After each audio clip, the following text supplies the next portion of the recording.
In our study of Sri Aurobindo's synthesis of yoga, he is leading us through a deeper understanding of the yoga of integral knowledge, where we have seen the object is the realization of the divine through the vehicle of knowledge.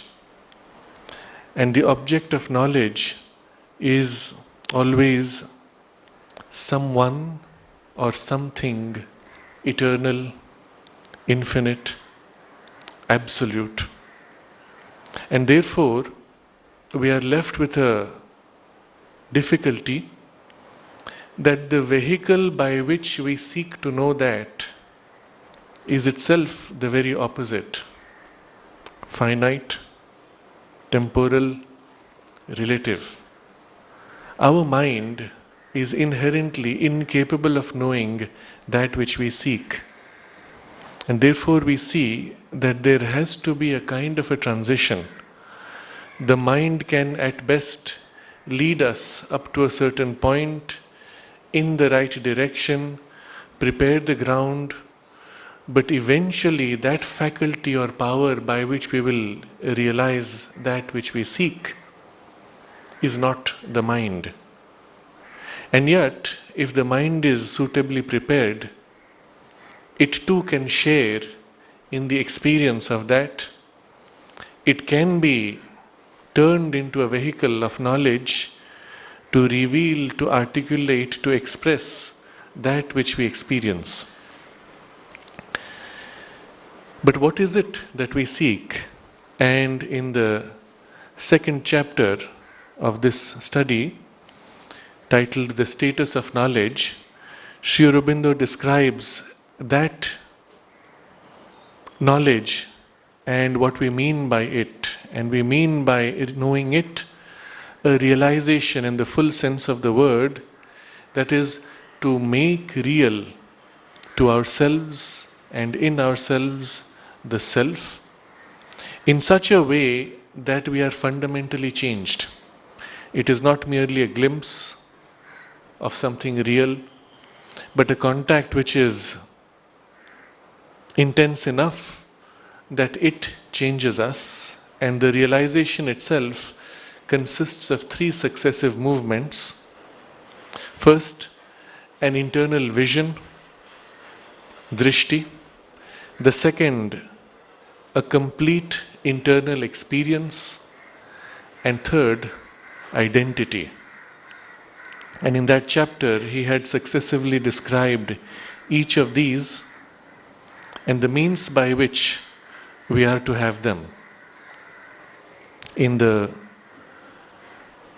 internal vision by which we enter in the darshana, revelation of the divine visually, of course by an inner sight, he discusses the stages by which at first, by thought, inference, imagination, analogy, whatever mental means available, we attempt to form a mental figure or conception of the divine.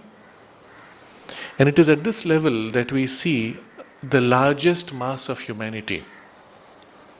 You can tell a child, you use the word God, divine, And he has a picture in his mind.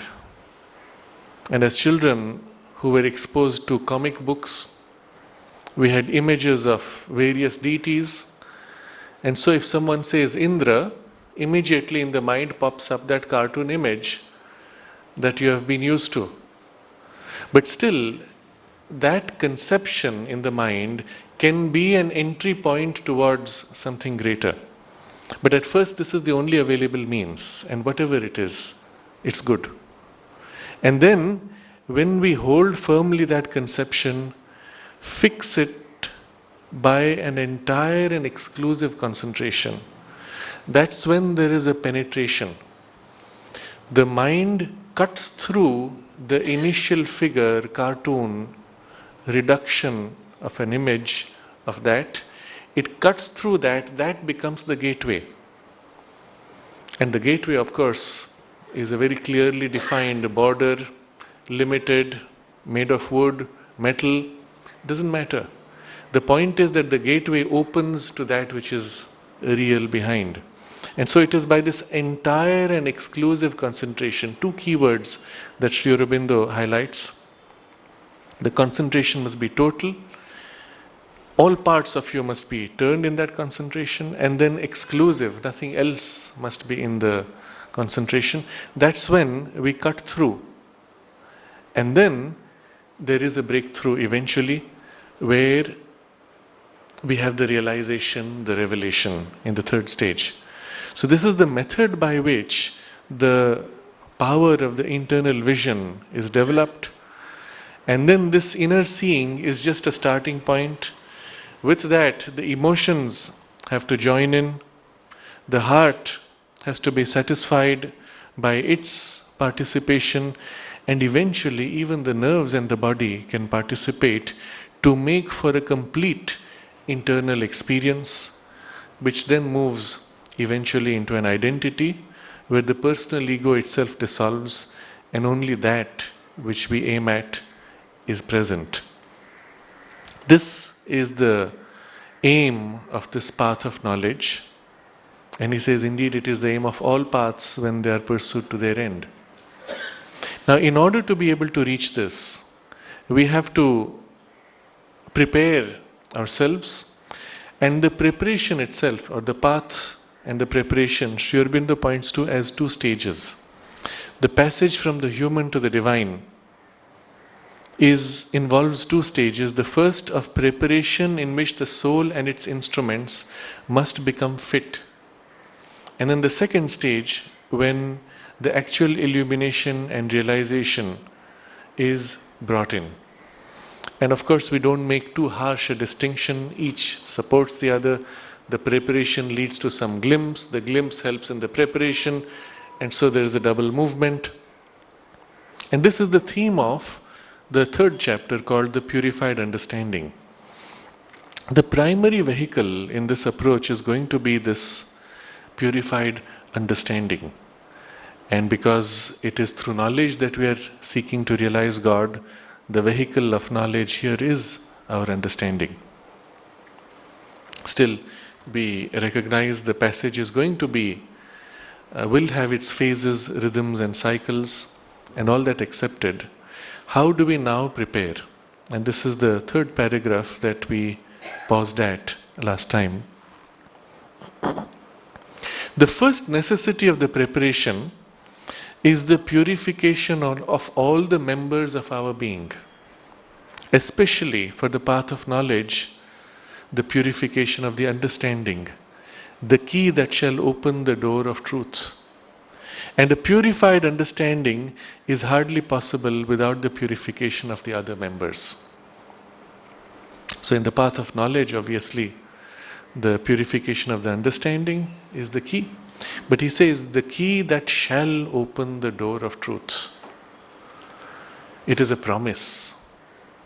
It is a certainty that as this understanding, power of understanding is purified, the door of truth shall open.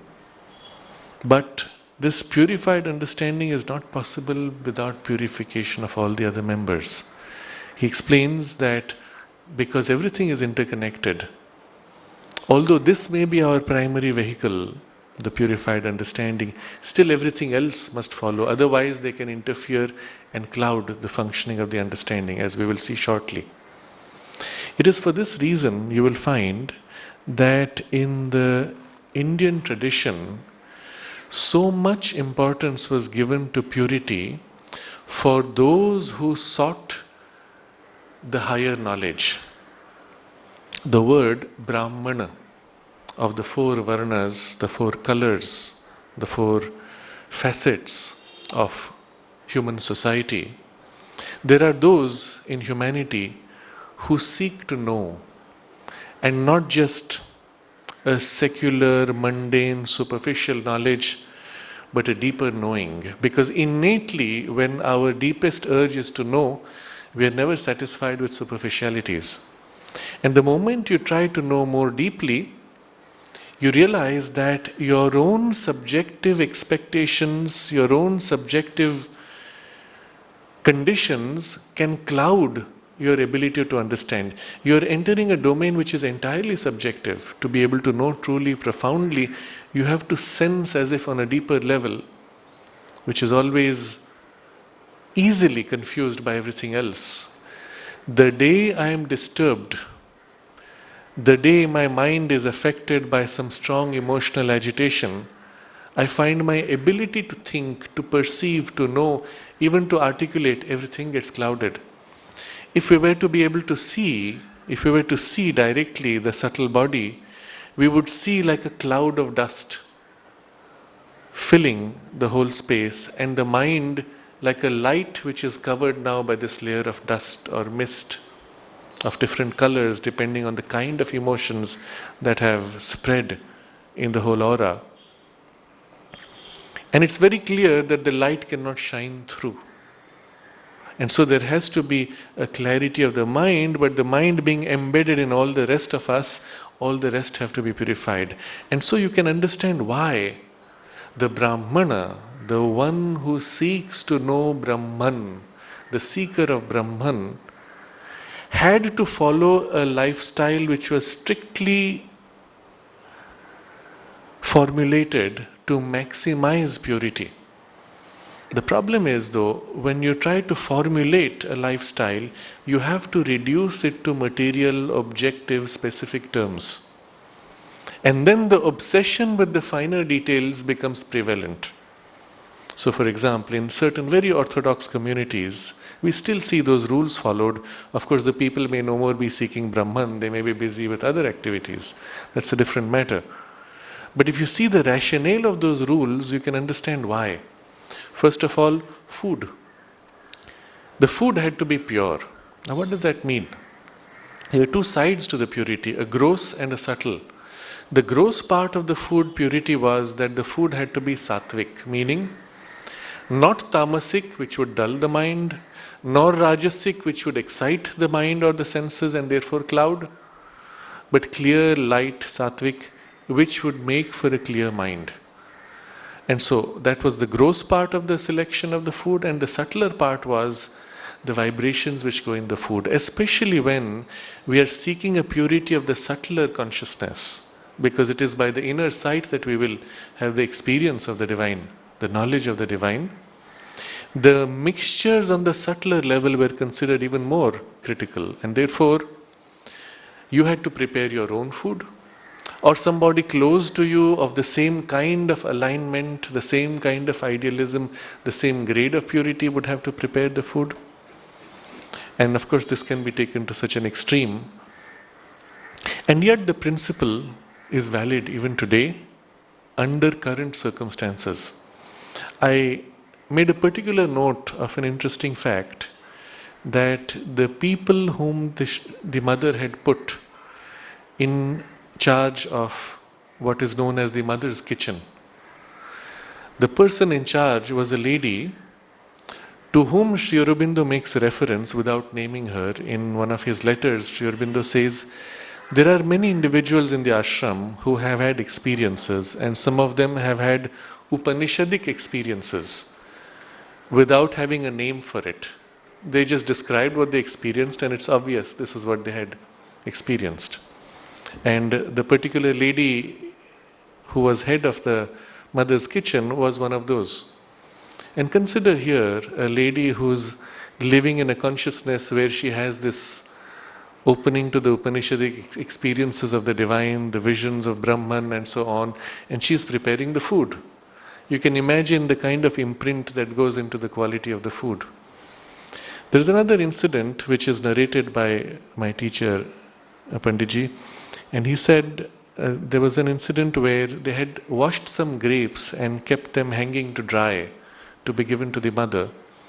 And somebody passed by and saw those grapes and felt a strong sense of attraction.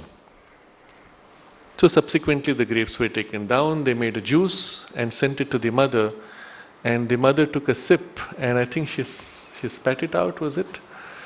Because those vibes were there. They had gone into the juice and she could feel it immediately. She refused to take it.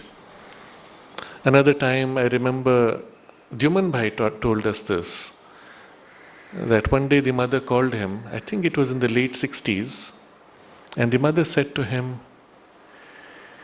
"Can you arrange to give this body food that does not have poisons in it?" And he said that that was his inspiration to start the what today we call organic farming, without pesticides and without fertilizers which are added in Gloria land. That was his inspiration to start the whole organic movement.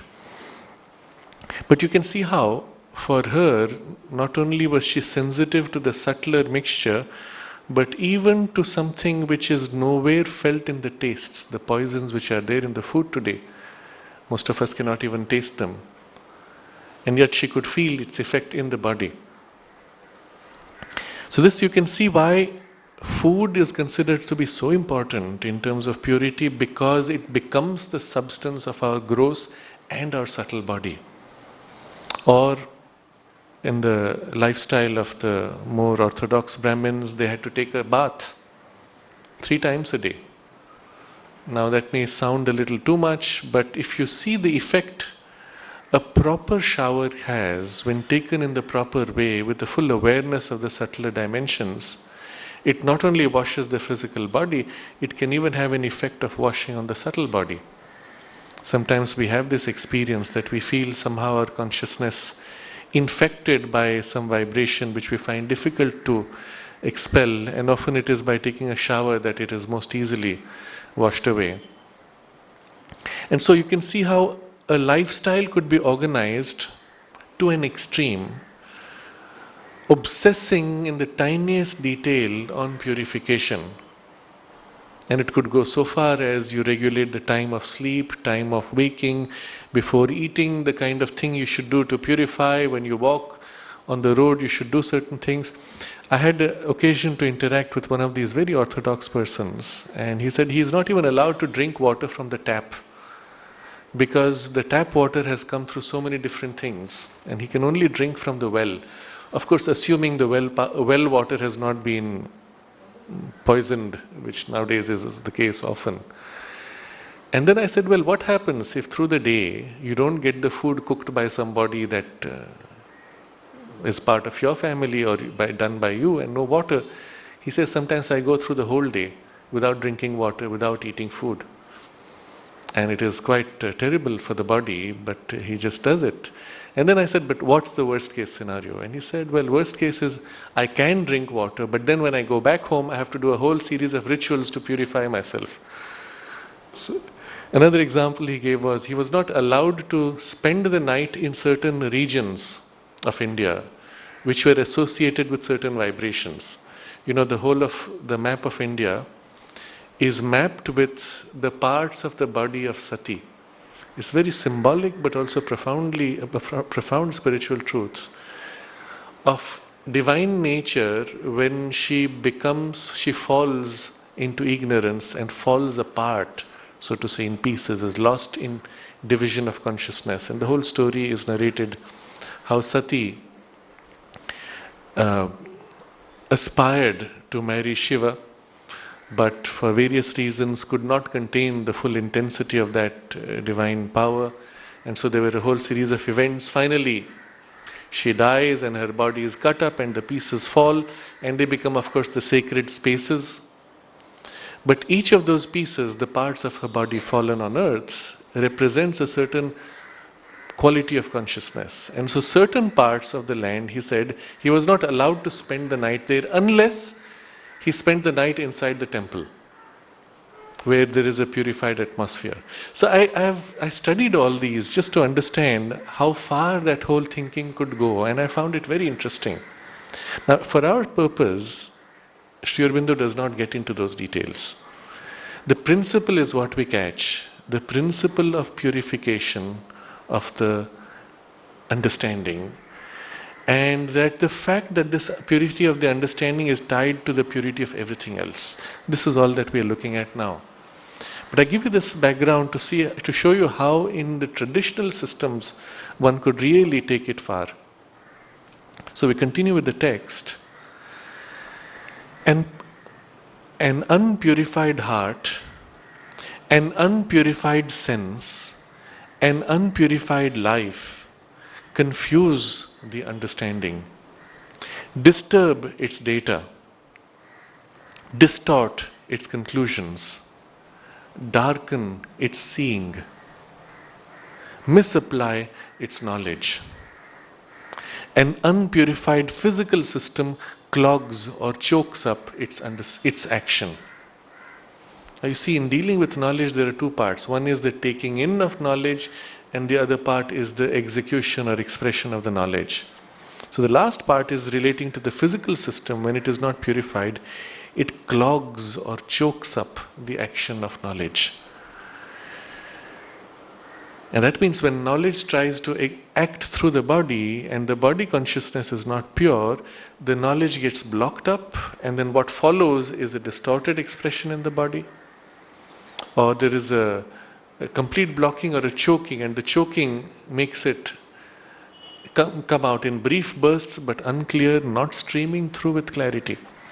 I remember reading long ago, when I was in my early teens, some literature from the Theosophical Society, and perhaps this was a book by Leadbeater, where he was describing the importance of maintaining cleanliness of the body. And he explained how most people don't realize if there is dirt under the fingernails, it has a tremendous effect. It has a tremendous influence on your effectivity in action. And he explained that in the subtle body, the energies stream out through the fingers. And if there is dirt under the nails, that clouds the quality of the energy, and one can see in the aura the streaming light is as if muddied. And it had a deep impression in me of the nature of this relationship of the subtle and the physical, especially in the domain of action. But I point this out because these are all subtle things we hardly notice. Sri Aurobindo is making here a general statement, but we can see how far we could go with each of these. Sri Aurobindo carefully describes every kind of distortion that can take place in the understanding. So, first he says, unpurified heart, sense, or life force. These are the three things which can have the effect of confusing the understanding, disturbing its data, distorting its conclusions, darkening its seeing, and misapplying its knowledge. So there are 5 facets of the kinds of distortion that can happen. First he says, confuse the understanding, and this is typically with the heart. When the heart is agitated and disturbed, and I'm listening to somebody explaining something very carefully, there's a certain urgency, there's a hurry, and I don't pay proper attention. I catch something, I miss something, and I don't catch all the implications. And I think I have understood when in fact the understanding is confused. And it happens so often to us. Later we hear or read that thing once again, and we say, oh, I missed so much the last time. Often when we read Sri Aurobindo, this is what happens if we are in a hurry. I have to finish in 15 minutes, and so I read quickly. and then I think I have understood, but much later in a different state of consciousness, I read the same text and oh, how much I had missed, or how much I had misunderstood sometimes. So there's the confusion of understanding, pieces disconnected. Or he says, disturb its data. This happens most often when the senses are not purified. So the most obvious form, you're reading the text and a word is misread because the senses were not purified.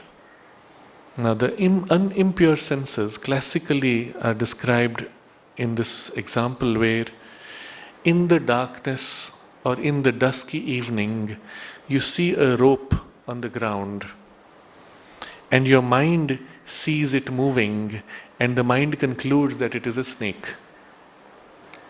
Why did that happen? If you observe, the first step of error was in the senses. The senses saw this shape, projected a certain interpretation by association, and then because the senses expected the movement, they saw in it a movement.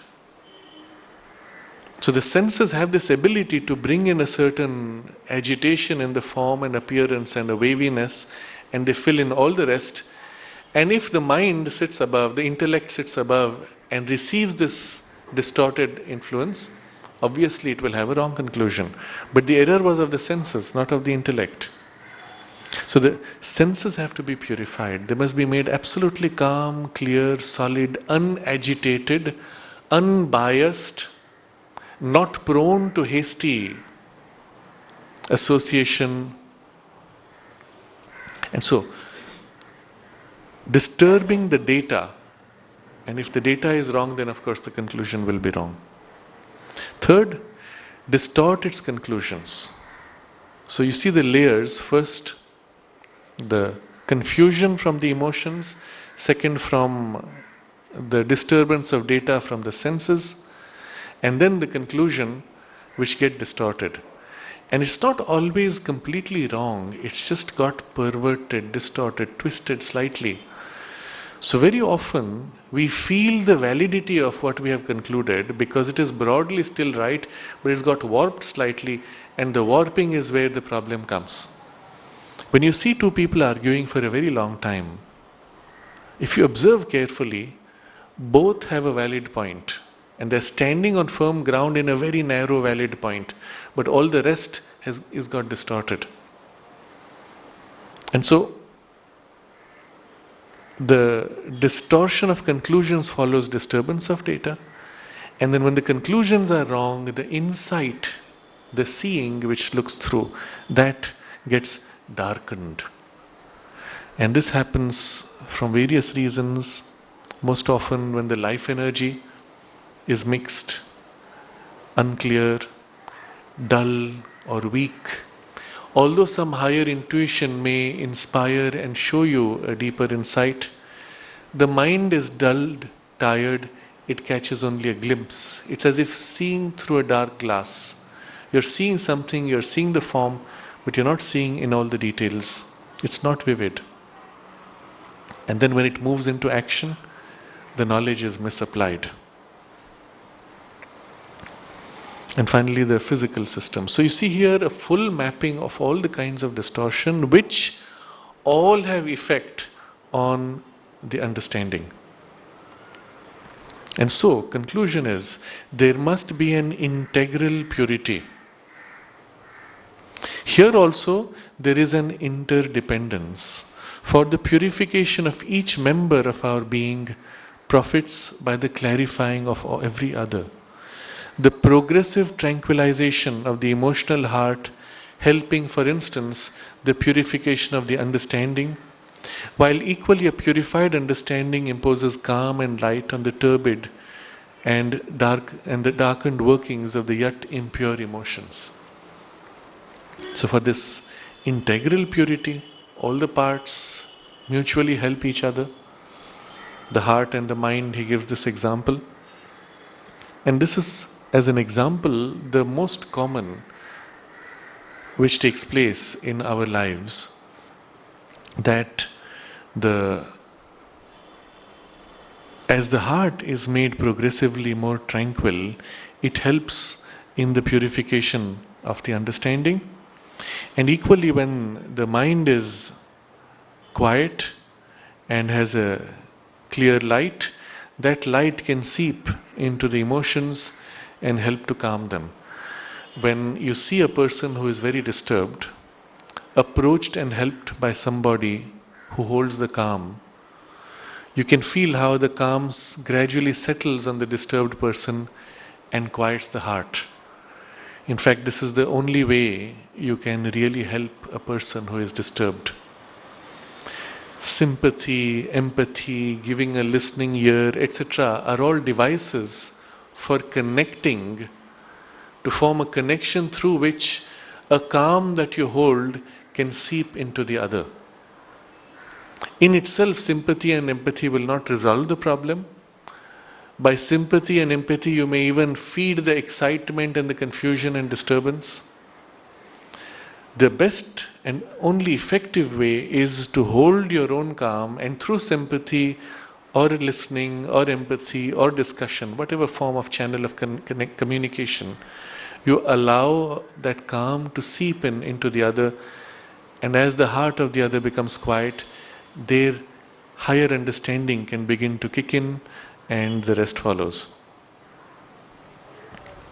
It may even be said that while each member of our being has its own proper principles of purification, yet it is the purified understanding that in man is the most potent cleanser of his turbid and disordered being, and most sovereignly imposes their right working on his other members.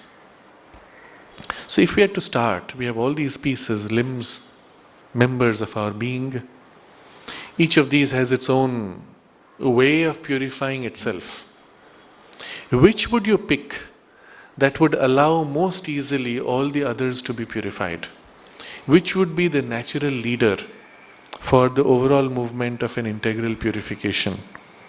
And he says it is the purified understanding which is the most potent cleanser. Not only from that purified understanding it can seep in this light and peace into all the other parts, but it can most sovereignly impose their right working on his other members. So if the heart, the emotional being, has a right working, a right way to attain to the peace, the understanding's clarity can help the heart to find its right way in its own way. And so for the senses, and so for the other parts. So now we see why this chapter is titled The Purified Understanding. The whole focus of this chapter is going to be the purification and the establishment of this purified understanding as the leader, the sovereign, through which all the other parts are going to be purified to lead to the integral purity. Knowledge, says the Gita, is the sovereign purity. Light is the source of all clearness and harmony, even as the darkness of ignorance is the cause of all our stumblings. So if we had to see purity of the heart, purity of the body, purity of our feelings, purity of our thoughts, among all these, the Gita says knowledge is the sovereign purity. When we have clarity of knowledge, all the other things can be influenced more easily. And when we deal with knowledge and ignorance, always the image is of light and dark. And it is interesting because it is not merely an analogy. That is the nature of the experience and the deeper spiritual truth. You notice whenever we have some higher experience of a spiritual consciousness, it is always accompanied by the sense of everything becoming clearer, brighter, illumined, lighted up. Even the insight that comes in a flash of intuition, we use this vocabulary of a flash of light. Because in fact, that is the nature of the divine revelation, it comes as a light. And so Sri Aurobindo says our physical experience of light is a reflection of a deeper spiritual truth, where actually in consciousness, light is the revealing, everything becoming open, knowledge being revealed, and dark is the concealing, where everything is covered or lost, pushed into ignorance. So he says light is the source of all clearness and harmony, even as the darkness of ignorance is the cause of all our stumblings. So it's not merely a poetic description, this is the nature of the experience. He takes another example. Now, we took the example of the heart. How is the heart to be purified? And the method of purification of the heart he takes up and then puts it in the context of the larger purification of the understanding. He says, love, for example, is the purifier of the heart. And by reducing all our emotions into terms of divine love, the heart is perfected and fulfilled. So, in brief sentence, the whole key to purifying the heart is given. When we try to purify ourselves of emotional confusions, entanglements, attachments, fears, and so on, one can go through very elaborate psychotherapy, elaborate introspection, elaborate exercises, and they will all help. But there is one thing which will have a dramatic, all-inclusive, immediate and lasting result, and that is love. If instead of struggling with all our knots and confusions and pulls and pushes and all the facets of their emotional distortions, we focused on one single thing, increase the love in the heart. Start with one single point, and it could start with your pet dog. Just open your heart and express love towards your pet dog, or your child, or your family members, or the divine, whichever is your starting point. Start one thread, one point of contact where your heart can feel and express love. And you'll find immediately, without doing anything else, all the other problems tend to become less intense. And when this experience of feeling and expressing love grows to however narrow a connection, gradually its radiance seems to spread into the other parts and melt their rigidities. And now the same anger, hatred, jealousy, lust and pettiness, whatever the tendencies, they somehow become less sticky, less rigid, less persistent. And so if this narrow passage of love could now be consciously widened and expanded, turned to many things, turned to others, or turned upwards, then all the other things would of their own begin to melt and fade away. And this is the best therapy. All other therapies are useful, but they are in no way as effective as this one therapy. So the purifier of the heart, he says, is love. And now the specific method we use is to reduce all our emotions into terms of divine love. Now, this is a very simply stated formula, but it has a whole complexity behind it, which he develops in the yoga of devotion later on.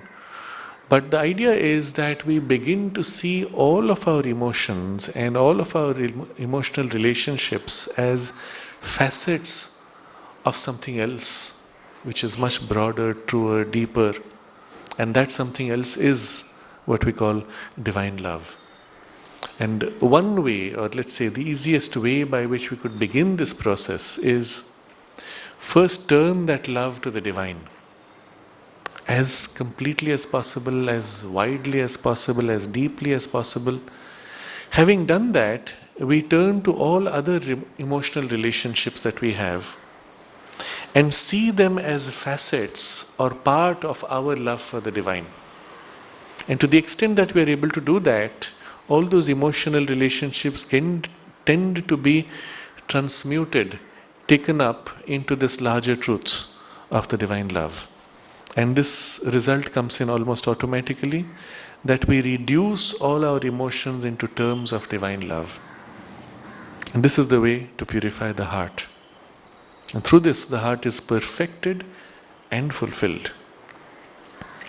And if this is the method we have to use, and the starting point is love, still he says, when you start, the starting point of love can lead to confusions and mixtures and other problems, which he will describe, and it will be the purified understanding which will help to clear all those confusions and distortions, even of the heart's love. And that's why it is this purified understanding which can help set the heart into its most complete and direct way of purifying itself. So he explains how the heart's love can lead also to confusions and distortions. He says, yet love itself needs to be clarified by divine knowledge. The heart's love of God may be blind, narrow, and ignorant, and lead to fanaticism and obscurantism. You can see how it is truly a love for God. I love God so much that in the exaggeration of my love for this narrow deity that I see as God, I reject everything else. And I can even say, I do not love anything else which distracts me from this one exclusive, narrow focus of my love. So you wonder sometimes how somebody who claims to have so much love for God and so much service to God can be so mean and petty in his relationships with people. Sri Aurobindo has an interesting aphorism where he says something like this, I don't quote exactly. He says something like this, that I wonder at how easily human beings can fool themselves when they say they love God but they don't love humanity. Then who are they in love with, truly? Something like that he says. But the idea is that when you love God in totality, eventually God includes all of His manifestation. And therefore your love has to spread to include all things. Otherwise it is not complete love for God. But this is the problem when the love is blind, when it is narrow, and it is ignorant. So it does not know these things, it does not understand that God is not just this little piece, this little name, this little form or word. And so it leads to fanaticism and obscurantism. It may even, when otherwise pure, limit our perfection by refusing to see Him except in a limited personality and by recoiling from the true and infinite vision. And again, the full understanding of this we get when we look at Sri Krishna's revelation in the Bhagavad Gita. Let's say the love is pure. The love is even more complete perhaps. It expresses the love for the divine in all things, even in all people, even in all circumstances. But with the limited idea that the divine is this pure, beautiful, perfect expression, truth, harmony, purity, love, beauty. That's all the divine is. All the rest is not divine. So we often have these very limited understandings of what it is to be a saint, or to be a great yogi, or to be an avatar. And so we look at somebody and we say, oh, this fellow cannot be divine because, and then we describe some pattern of behavior. He got upset, or he used swear words, he threw stones at you, or he lied to somebody, or he used a deception, Rama for example. He had to hide behind a tree to kill Vali, and that's not the proper way of the warrior. He should have come forward and fought openly. This fellow is a coward. Krishna ran away from the battlefield, and so one of his names is Ranchhod, the one who runs away from the battle. But all of these are our conceptions of what the divine should be like. And we refuse to see him except in a limited personality which is of our own preconception, recoiling from the true and infinite vision. And what is that true and infinite vision? And when Sri Krishna reveals himself, Arjuna is terrified. That's why Sri Aurobindo uses this word recoiling. If we were to be able to see the divine as he actually is in all his facets truly, one of the most recoiling aspects is his terrifying, terrible, scary, destructive power. And in the Bhagavad Gita it is described how he is eating up all beings, devouring in that force that we call time. Everything that is created is being devoured and eaten up. But it is also an aspect of the divine. The Asura is also an aspect of the divine in a particular facet and form of action to break partial formations, to expose limitations, to reveal where there is a lack or an insufficiency. And that too is a facet of the divine's working. And we do not know the divine until we know why and how the divine uses even the form of the Asura for his own fulfillment. So, even when otherwise pure, this love of the heart may limit our perfection by refusing to see him except in a limited personality. And if for some reason the divine says, all right, but look at this side of me also, I said, no, don't show it to me, it's too terrible. By recoiling from the true and infinite vision, what happens with Arjuna finally after he has had this overwhelming vision? He says to Sri Krishna, it's too much for me to bear, please come back to your original, to your common form of 4 arms. And the vision is withdrawn. It's too intense. So the heart's love of man may equally lead to distortions and exaggerations in feelings, action and knowledge, which have to be corrected and prevented by the purification of the understanding. So if the heart's love is turned to the divine, there are these limitations. If it is turned to the human forms, there are other limitations. But still it is love in the heart which will lead to its purification. So in the love for man, there can be distortions and exaggerations in feeling, action and knowledge. We feel something, it can get distorted or exaggerated. We act based on our feelings, the action may get distorted. Or we know from our feeling this is true, that is not true, and again there may be distortions.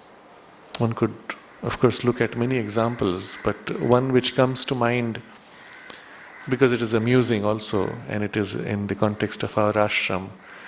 There used to be somebody who lived in Nantai, and it was for him something of a fetish to speak of or feel what he understood as universal love. So he wanted to come out and hug everybody who passed by. Perhaps he had some experience, perhaps his heart had opened in a particular way and he felt things, he sensed things, he felt a certain wider connection. But then that particular form of wanting to hug everybody was not exactly the most healthy or right form of action. And a purified understanding would immediately recognize, oh, this form is not exactly the best. But when that understanding is not there, and when it's just living by the force of the freedom of the heart and the insight of the heart, one can have these aberrations. And so one puts this also in the context of a common misarticulation of this truth in the more popular New Age culture of spirituality, where they speak of following the heart's passion or following the heart, listening to the heart and things like that. I had recently an interesting discussion.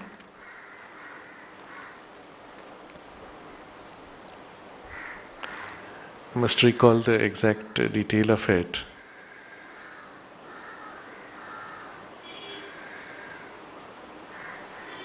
So we were discussing about this feeling of the heart and the knowledge of the heart and things like that. And there were two people discussing, and they both used heart in a very different sense.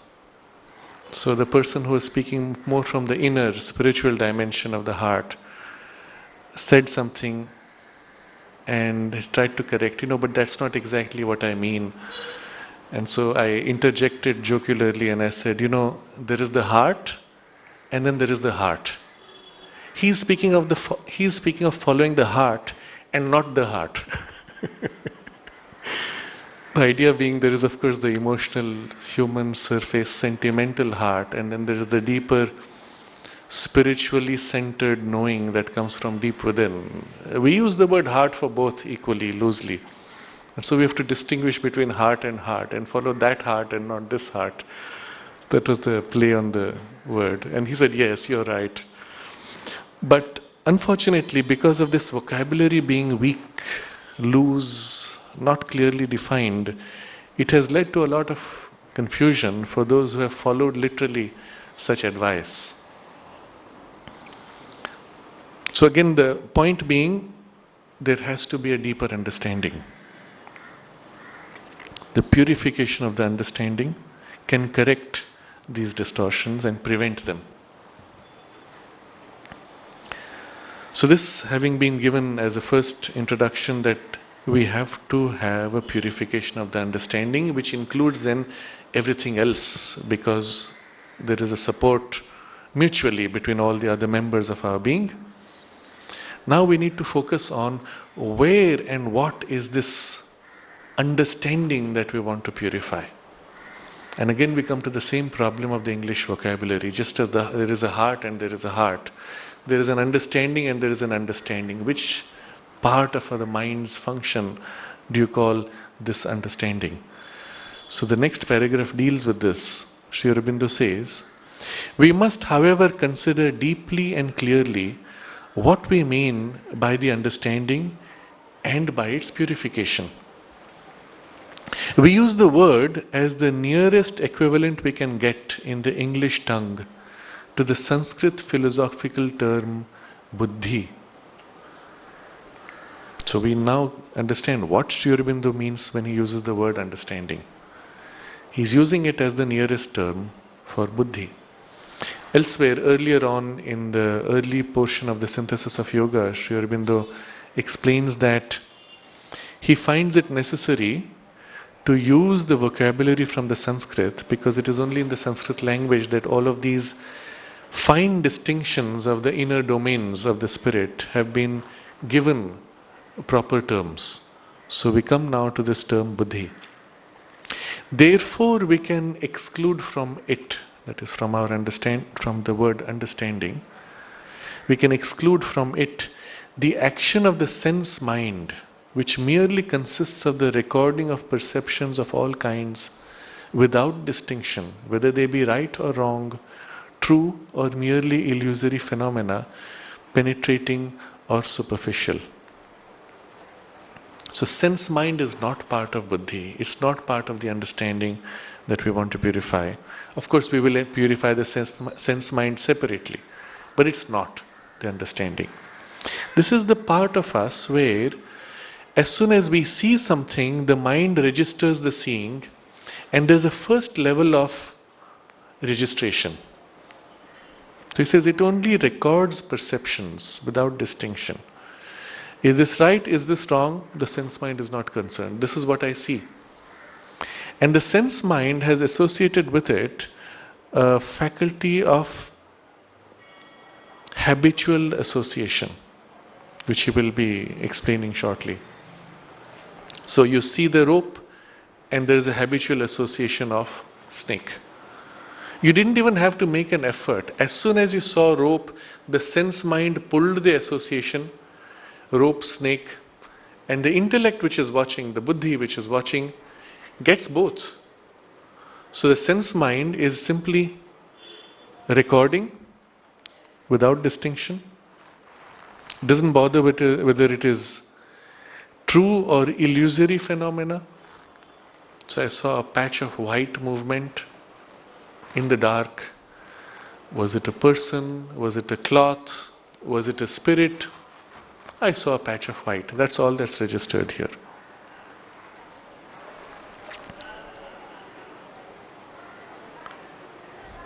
We exclude that mass of confused conception which is merely a rendering of these perceptions and is equally void of the higher principle of judgment and discrimination.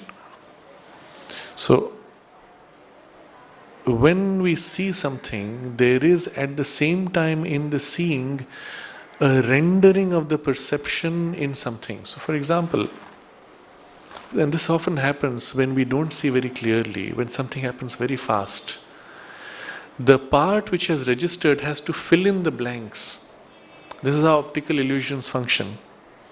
You're shown a grid or a drawing which has many lines, circular or rectangular. And as you stare at it, you find bright patches flashing. It becomes as if darker or brighter and keeps flashing. You turn your attention to it, this changes and that changes. You turn back, it changes. And there's like as if a patch of dark or white.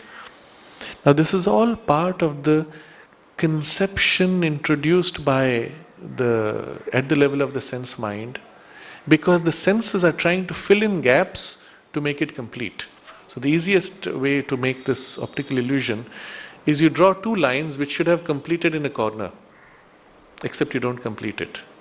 Make a square like this with just the corners missing on a white sheet of paper, black lines.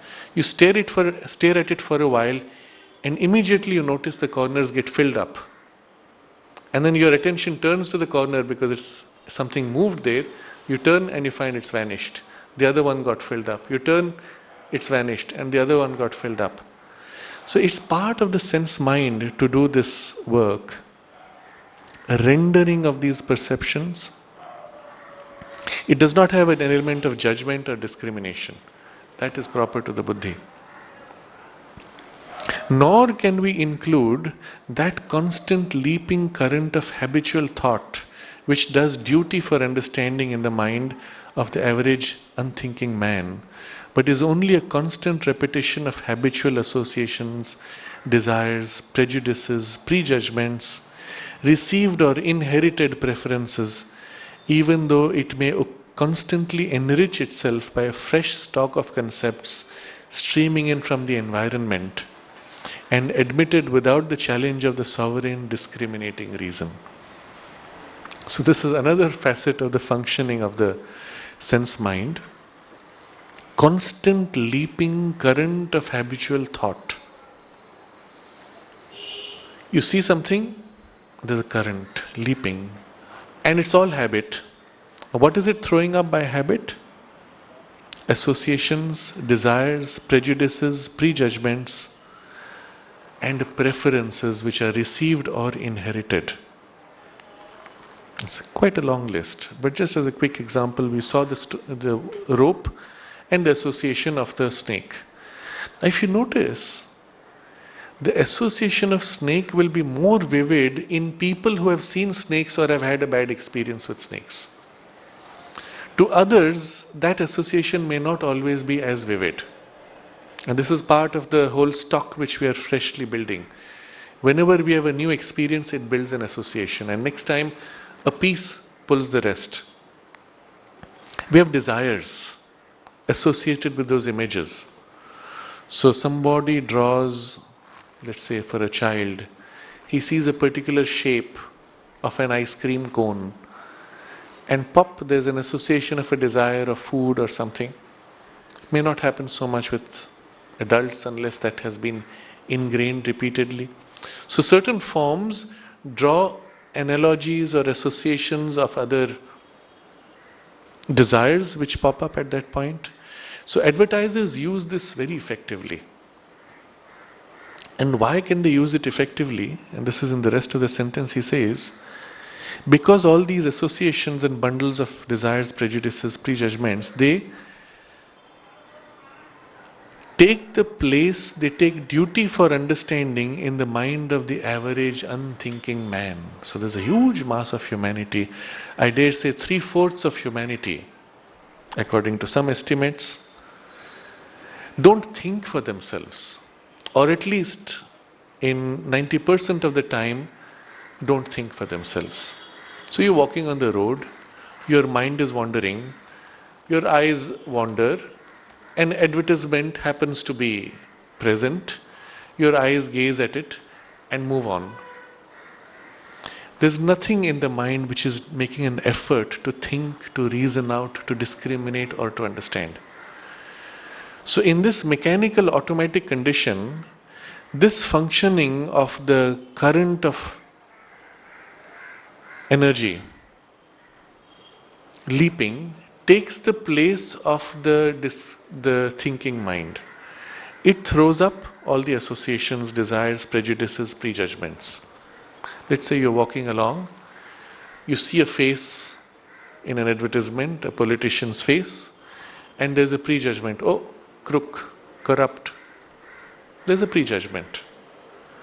You see a picture which triggers a desire of lust, and it has an effect.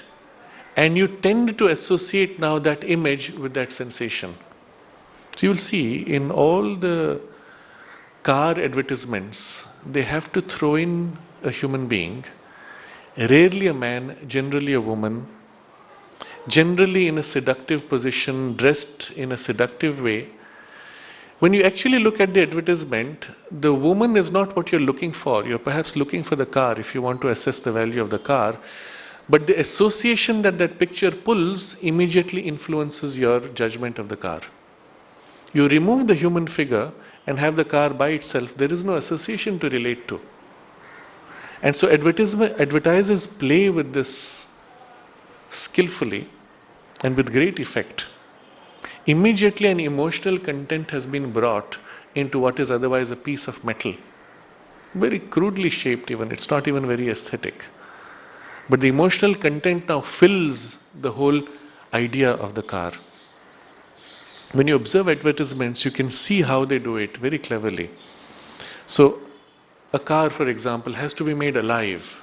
They will show a man and a woman going for a drive in nature. There's a child somewhere who is very happy. And all of that is somehow to be tied into the car.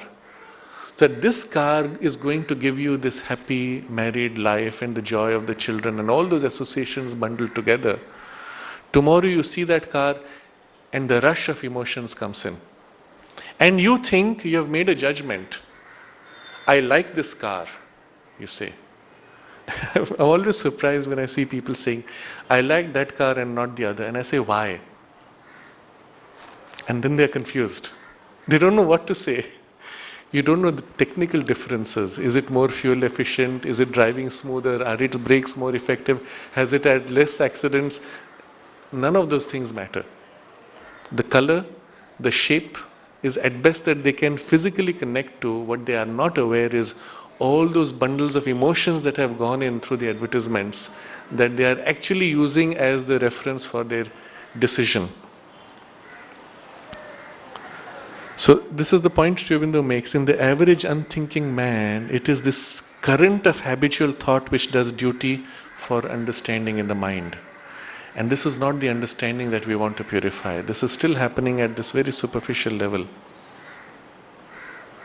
So from the sense mind, there is a confused rendering, and then upon it there is this current of habitual thought.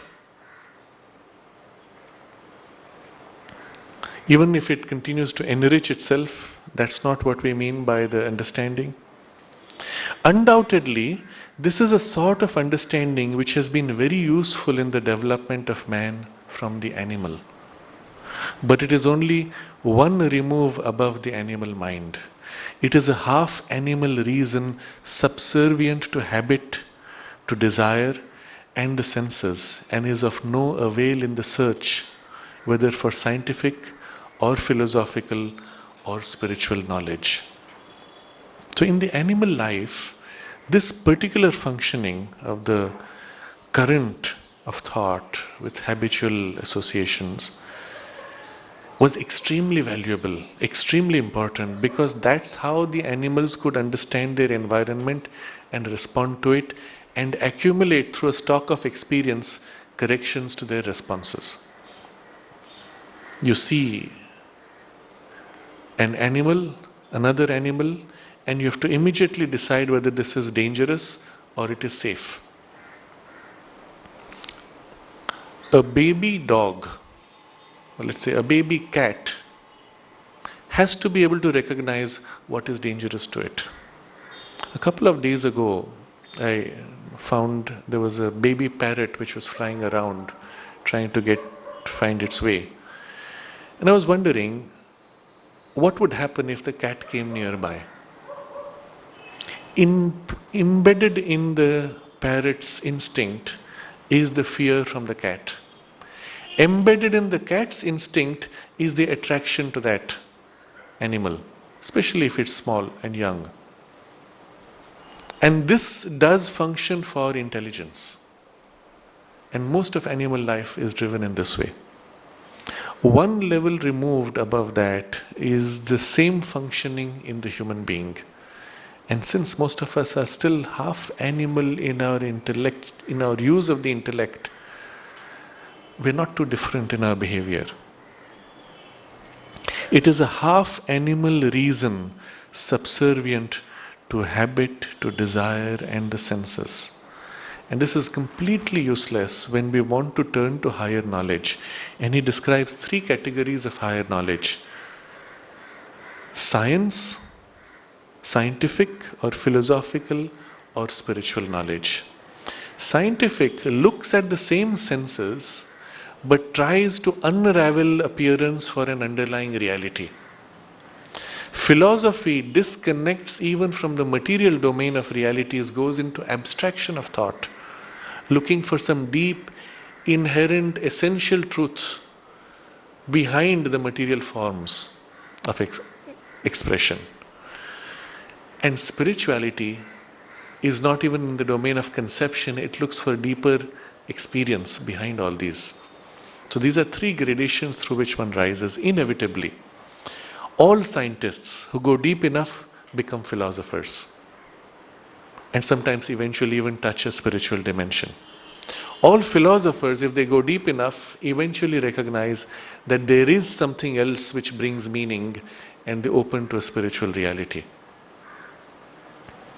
Those who seek directly the spiritual knowledge often discard philosophy or scientific quest as inferior or insufficient in themselves. But that, I believe, is an error, because spirit fulfills through these tools, and we have to set right their relationship. But then Sri Aurobindo says, this being the level, one removed above the animal mind, we have to go beyond it. Its purification can only be effected either by dismissing or silencing it altogether, or by transmuting it into the true understanding. And this is the reason why first training in all spiritual paths tends to be silencing the mind. And which mind are we silencing? Precisely this habitual mind, which is our normal way of functioning or thinking. So, dismiss or silence or transmute. So, this is not understanding. What do we mean by understanding? By the understanding, that is buddhi, we mean that which at once perceives, judges and discriminates. The true reason of the human being, not subservient to the senses, to desire, or to the blind force of habit, but working in its own right for mastery, for knowledge. Certainly, the reason of man as he is at present does not even at its best act entirely in this free and sovereign fashion. But so far as it fails because it is still mixed with the lower half animal action. So here we see the high status of this understanding, buddhi, and then he distinguishes that from the current functioning which is half mixed in the lower animal instinct.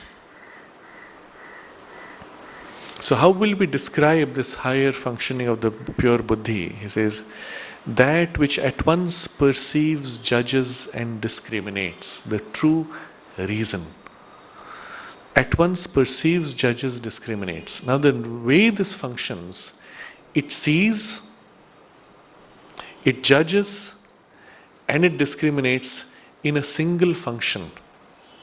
So unlike the sense mind, which sees only, does not judge or discriminate.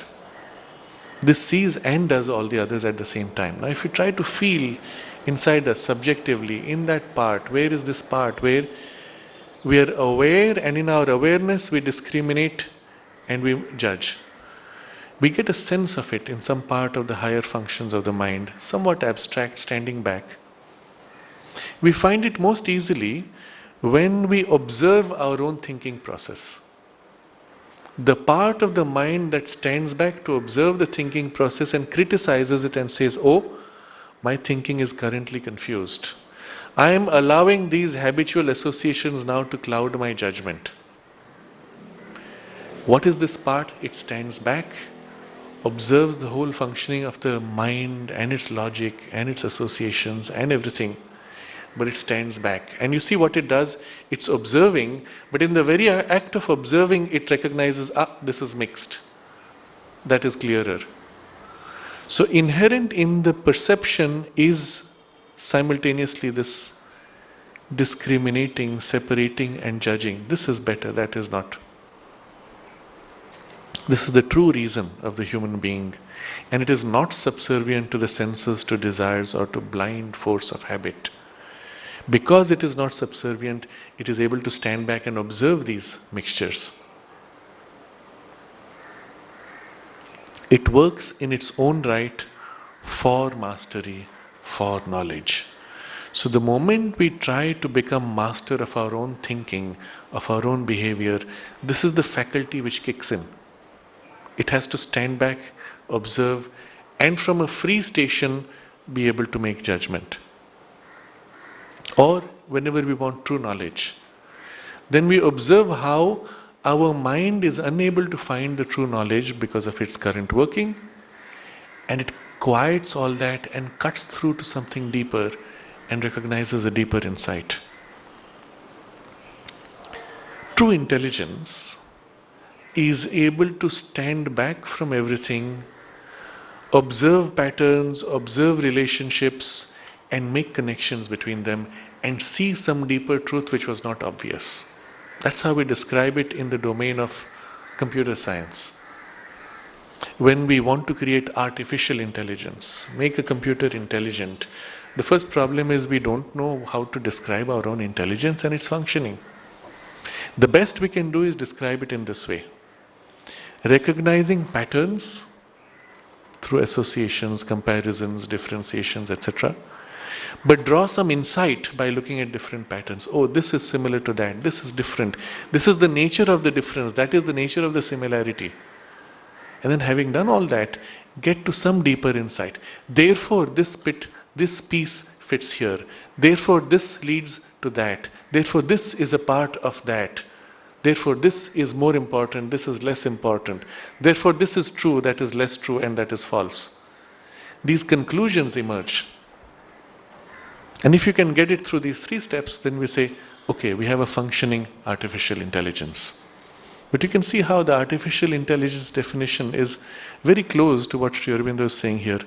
Perceives, judges, and discriminates. But also, it is working in its own right for mastery, for knowledge, not subservient to sense, desire, or blind force of habit. So now we get some sense of what we mean by this understanding which we have to purify. So even at its best, he says, the current reason of man does not act entirely in this free and sovereign fashion. But it fails because it is mixed in with this lower half-animal action. Because it is impure and constantly hampered and pulled down from its characteristic action. In its purity, it should not be involved in these lower movements, but stand back from the object and observe disinterestedly, put in its right place in the whole by force of comparison, contrast, analogy, reason, from its rightly observed data by deduction, induction, inference, and holding all its gains in memory and supplementing them by a chastened and rightly guided imagination, view all in the light of a trained and disciplined judgment. So this would be the pure functioning. Such is the pure intellectual understanding. Now you can see how, let's complete the sentence. Such is the pure intellectual understanding of which disinterested observation, judgment and reasoning are the law and characteristic action. If I were to read this out in a computer artificial intelligence class, it could stand technically perfect.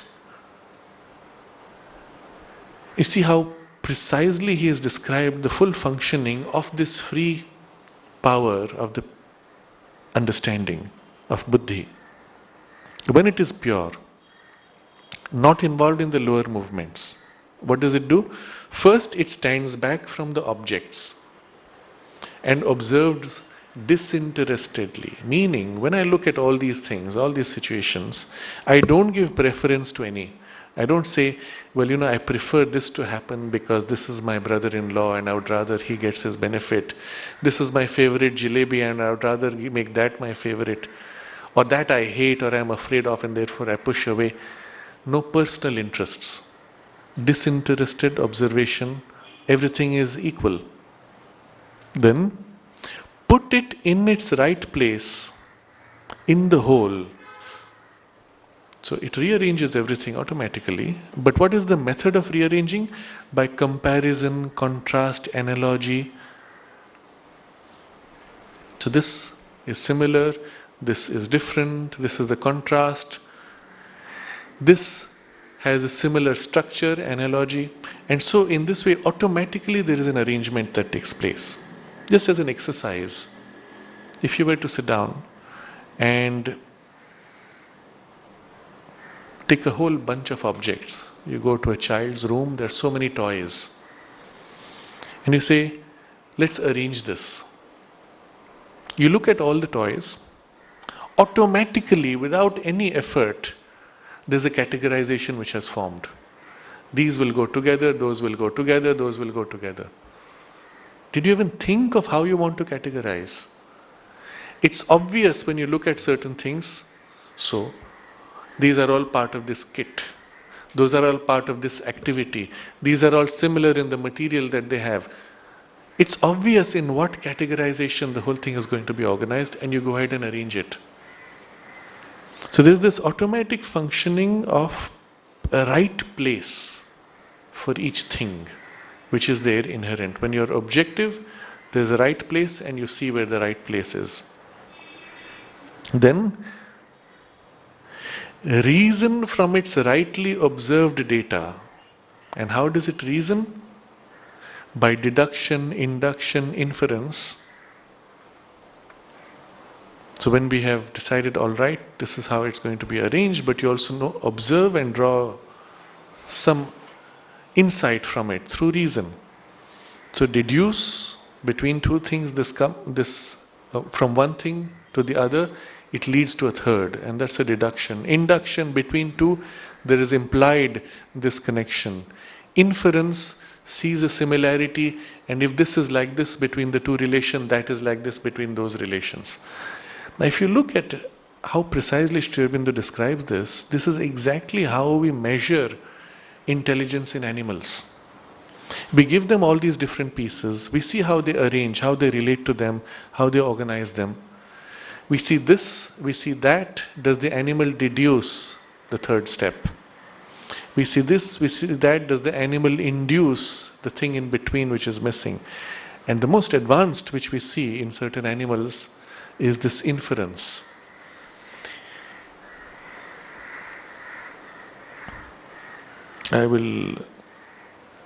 It's difficult to draw immediately an example, but the relationship between two objects reflects in the relationship between two other disparate objects, completely different. We see this and then we infer this here on two different levels, completely unconnected. And very few animals are able to go into this kind of reasoning power.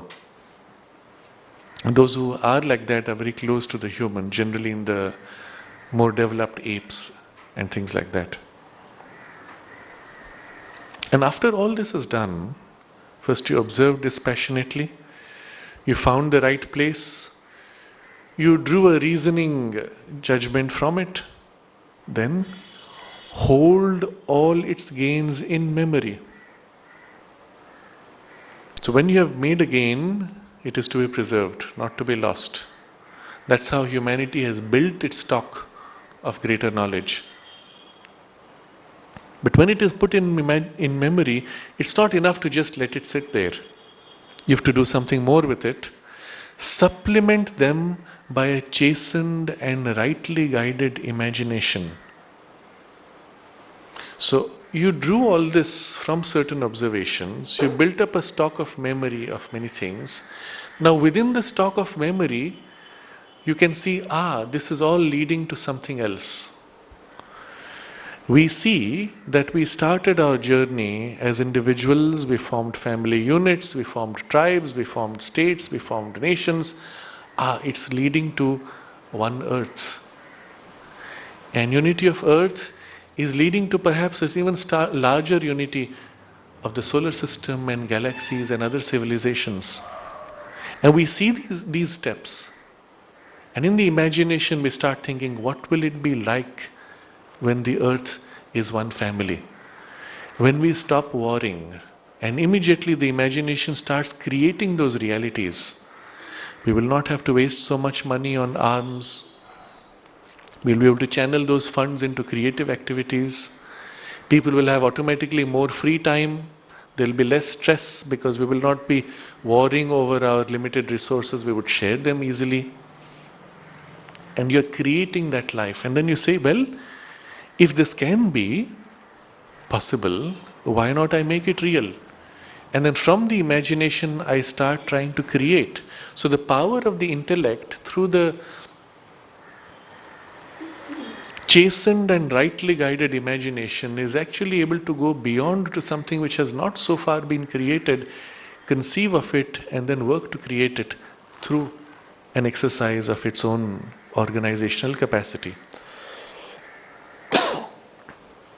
And with all this now together, the buddhi is able to view all in the light of a trained and disciplined judgment.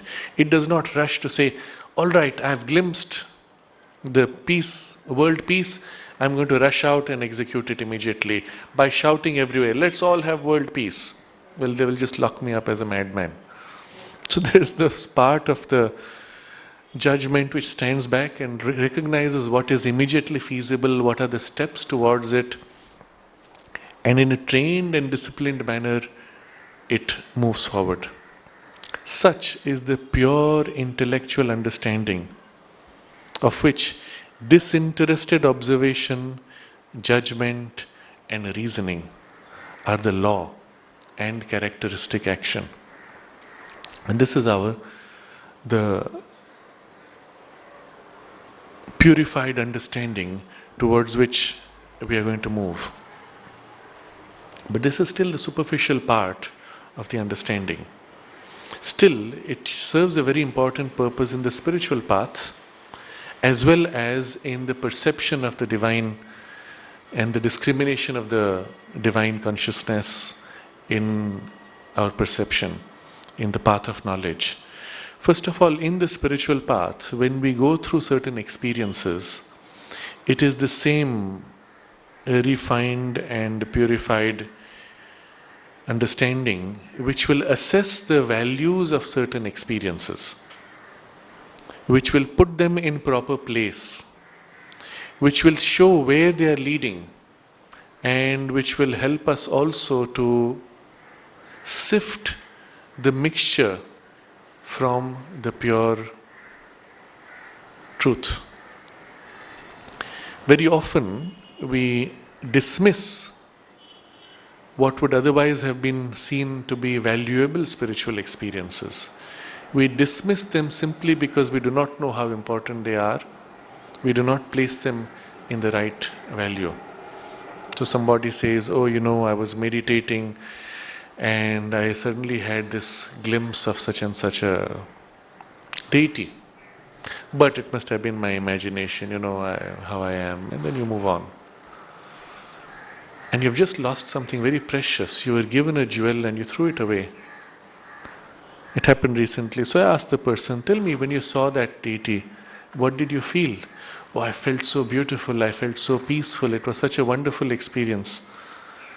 I said, then it's not your imagination. If you sit down right now and try to visualize this form, will you feel the same thing? He says, no. So what came to you was not the image, but the full import of that experience which came as a bundle, of which the image was a part. And if all those other things were there, the image is not just a creation of your own mind. Oh yes, that's true. So I said, next you have to now sit down and recall that memory. Relive that experience and draw it out once again and let it intensify and grow in you. Oh yes, that's a good idea. So the tendency of the mind to dismiss something precious shows a lack of real understanding. On the other hand, we tend to exaggerate something else and turn it into a high experience and deceive ourselves. Both distortions are common in the beginning, and one learns very quickly to stand back, to not prejudge, to wait for the experience to unfold itself, to settle and reveal its own truth, and then after that we still put it in a larger context of our spiritual journey. Oh yes, I saw a vision, I had a glimpse of something which happened the next day, I had a glimpse of the future, but these are interesting occult experiences. They do not fundamentally lead me to a deeper spiritual reality. And I can appreciate it, but I move on. I don't give it too much importance. So we have to have this clarity of the judgment from the purified understanding. But when we use the word Sanskrit, in Sanskrit, buddhi, we mean something more than just this functioning. So he says here, but the term buddhi is also used in another and profounder sense. The intellectual understanding is only the lower buddhi. There is another and a higher buddhi which is not intelligence, but vision. Is not understanding, but an overstanding in knowledge, and does not seek knowledge and attain it in subjection to the data it observes, but possesses already the truth and brings it out in the terms of a revelatory and intuitional thought.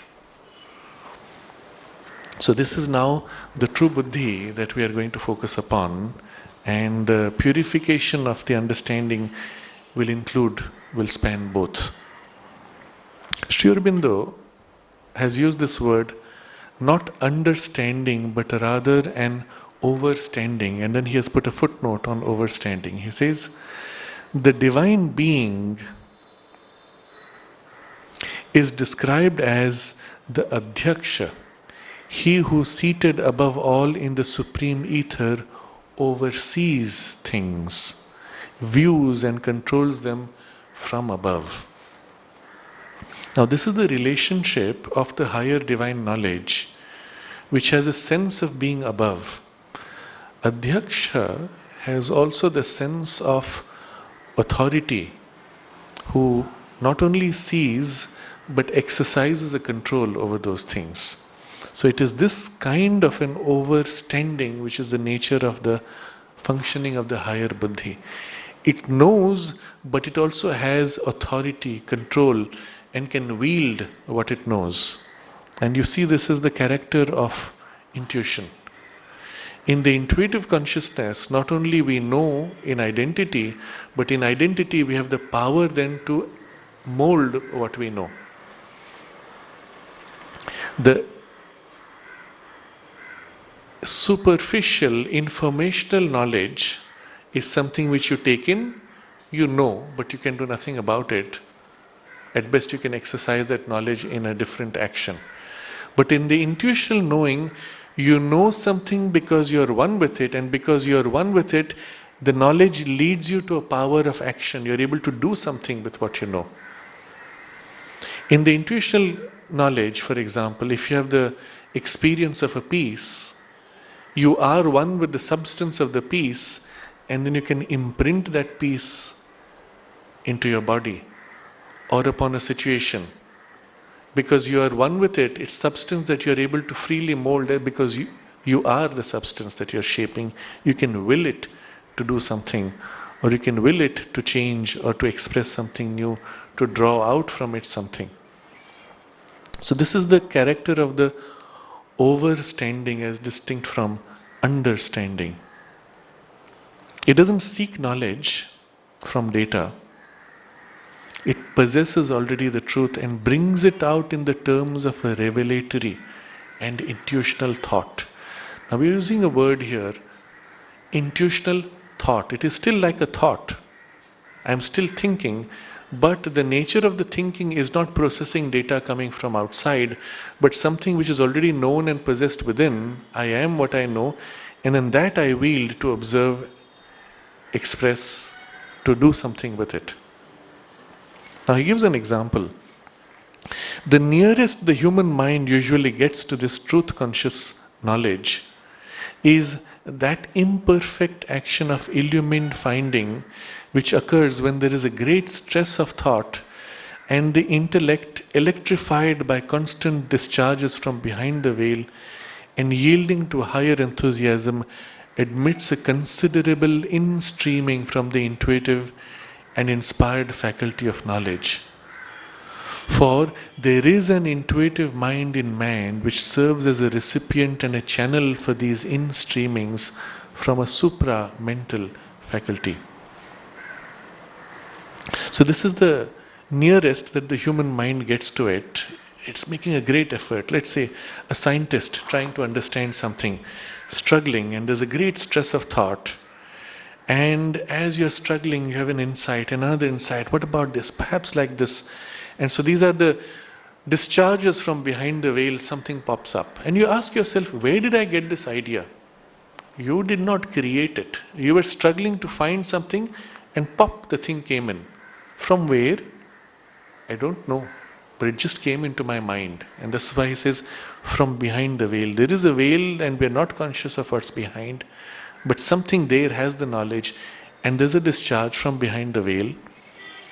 And then that creates a kind of an enthusiasm. Oh, this is so interesting. This I can do. And there is an in-streaming from this intuitive and inspired faculty of knowledge. So the intuitive and inspired, the intuitive is more the knowledge aspect, the inspired is more the force aspect.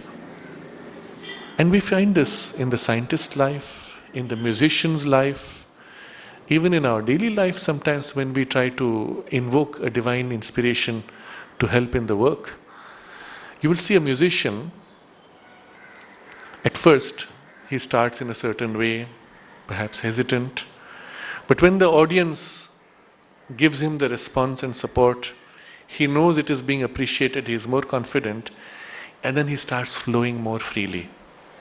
And at that point, as he's trying to do something new, to bring out something new, there can be an inspiration that enters, and he feels suddenly uplifted. What comes through is so different from what he has practiced. And later he finds himself unable to replicate, because at that point the inspiration streamed in and brought something else. So these are those situations where he says the human mind gets close to this. It's the nearest it can get. So this higher buddhi is something much above, but it has characteristics, similarities to the lower buddhi.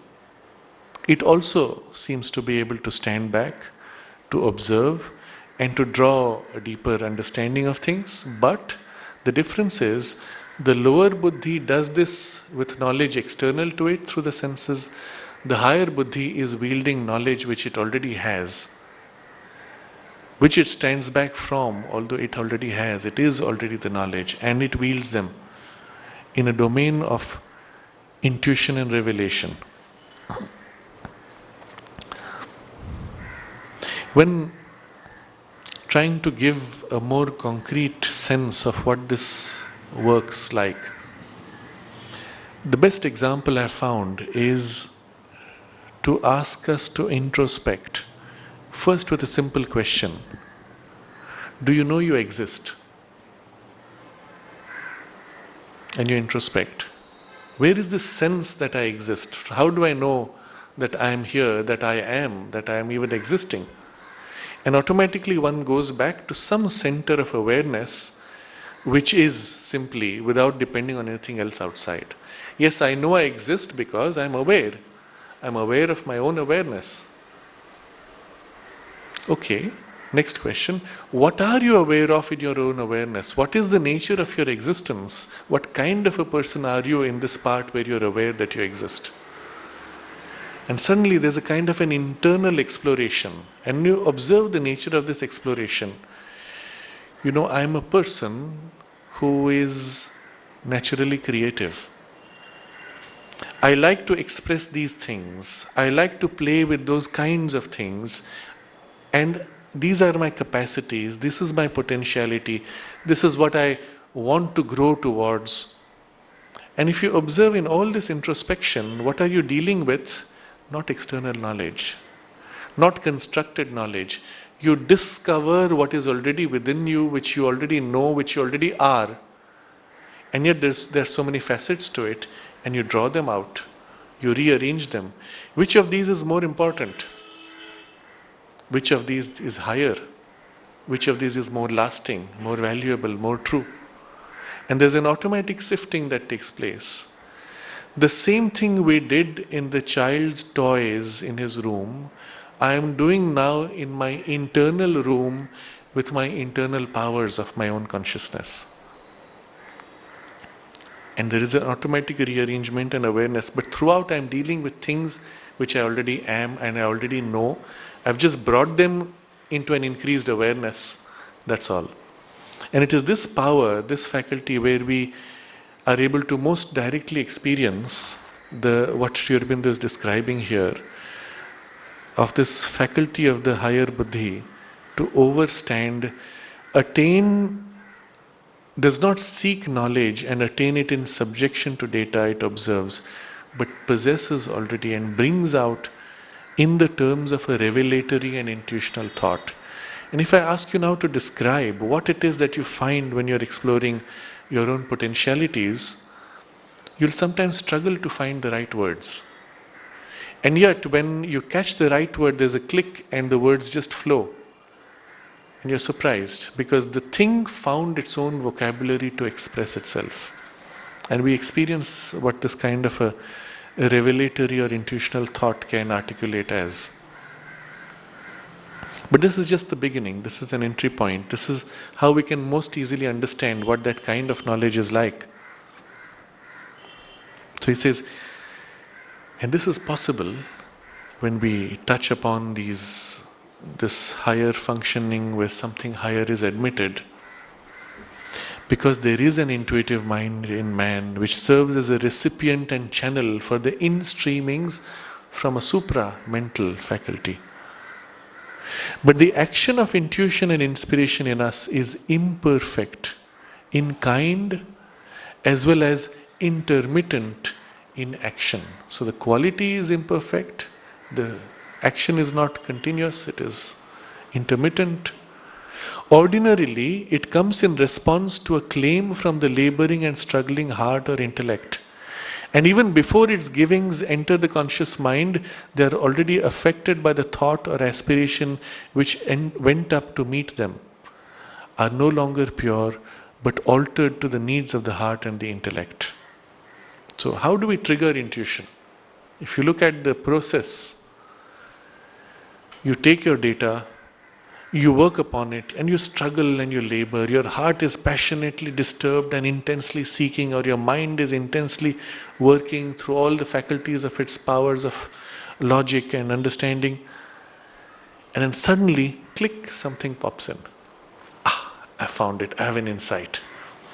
And Sri Aurobindo explains something which Mother has elaborated elsewhere. What he's saying here is, even as that flash enters, our struggle, which was calling, our aspiration, catches it and mixes it and builds forms which are already part of our habitual creation. No longer pure, but altered to the needs of the heart and the intellect. I like this, therefore the intuition that comes is quickly warped to fit what I like. I did not see, if I had waited longer, the intuition saying, yes, this is valid, but there is something deeper and larger. I didn't even wait for the whole intuition to unfold. They are immediately seized upon by the intellectual understanding. And after they enter the conscious mind, they are immediately seized upon by the intellectual understanding and dissipated or broken up so as to fit in with our imperfect intellectual knowledge. Or by the heart, seized upon by the heart, and remolded to suit our blind or half-blind emotional longings and preferences. Or even by the lower cravings, and distorted to the vehement use of our hungers and passions. So something high may come, but we have very quickly distorted it to fit something which we have already prejudged. The most common form of this is when you challenge somebody for something wrong that they have done. They pause, they think, some insight comes, and they immediately use that insight to justify that mistake. I did this because, the fellow is thinking, pop, an idea came, and he has distorted it, justified it. And he is happy that he has fooled you, although he has fooled himself in the process, and the opportunity is lost. And a fragment was taken which was useful to distort, the deeper insight which was behind is lost. So the Mother teaches how, when we seek, instead of going through this conventional method which happens to us, we struggle, something pops, it gets distorted, fragmented.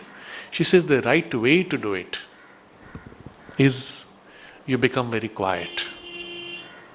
You become very quiet, and then you make a very pure aspiration to know truly. And then you wait. In the silence you wait until eventually, by the call of the aspiration, something is drawn. It pops in like a drop of light, and then you wait. Even when the intuition comes, you wait. You do not move, you do not rush, you do not jump and say, I have got something. You wait. And then you allow it to unfold gradually, and sometimes layers and layers of insight may unfold until it is completely unfolded. And then, if by then you have trained yourself, you can even allow it to formulate itself and find its own words or shape or drawing or image or action. And it flows through streaming, and you were just this transparent instrument, and the intuition went through down to the physical detail of the action. When that happens, your finger will draw a perfect circle effortlessly without any training. Your fingers will move and play the keyboard or the sitar and express something which your fingers had never been trained to do. And it will be perfect when it happens. The Mother demonstrated this a couple of times just to show us what was possible. I believe it was with Pranab that she did with eyes closed, the drawing, the sketch, or with Huta? With Huta. That she drew an entire sketch with eyes closed. She took the pencil, closed her eyes, and just allowed the finger and the intuition to work through the finger. and this beautiful drawing emerges. And what she was trying to show was that the intuition has to be bridged all the way down to the material tissue and nerve. And then this is possible. Kapali Shastriyar had developed something of that intuition in the nerves, in the body consciousness. And as he was working in the paints department of the construction department of the ashram, he had to mix certain colors to get the color required. In those days, you couldn't buy from a rich variety of shades. You had certain basic colors and you had to mix to make your own shades. And because the intuition had been developed in the hand, he would just pick up and the exact amount of the color would come, and he would pick up the exact amount, and you could mix it and you had the color required. He didn't have to measure in a device. But this is just one example, one incident which is narrated to us. The point is, this can be done all the way down to the material body even. And the mother teaches us the method. At first, of course, it comes as knowledge in the mind. Eventually, it can come as even inspiration which works through the heart and eventually down to the body. But the first training is to become absolutely quiet and call with aspiration in all these parts and train not to get agitated when the intuition comes. Wait for it to unfold and lead the process. In advising people who are in a more conventional framework of life, this is too much to ask. Most people are not even trained, have not even trained themselves to silence the mind for a few seconds. The mind is so untrained. And so there I suggest a different method. I observed for a long time people who had some access to intuition in the business world but who had no training. They would go through a very rigorous, exaggerated, excited activity to find an answer, and then either in exhaustion give up, and in the exhaustion there was a period of silence where the intuition would come, or eventually the mind would tire, the activity would still continue, but in the tiredness of the mind there was a kind of a calming effect and something would pop in. But they had the knack to recognize when the true intuition came and to discriminate from the mixture of constructed ideas. That was their skill. And they were successful in business because of this. It is my conviction that a person cannot be successful in any field, however material it may be, if they do not have something of this touch of the intuition. So observing them, I found the way which I would recommend to people who don't have the capacity to become quiet. And I say to them, first, you make a study of all your data. Let's say a businessman has to decide, should I do this or that? Get all the data you can, which is involved in the decision. Study it as thoroughly as you can. Go through all the advice you can get. You can employ whatever number of consultants, go through all the reports, study as thoroughly, so that your mind is convinced you have done everything you could and nothing is left out. The problem they face is even when the intuition comes, the doubt remains. What if? So this is to exhaust the doubt. Now nothing is left, you've actually done your best and you've exhausted all possibilities, you've brought yourself to kind of a tiredness, and then you stop. Let go. Give up the whole thinking, and it's easy to do if you have exhausted yourself. Go and sit quietly in nature, go for a walk, do something totally different, not engaging your mind.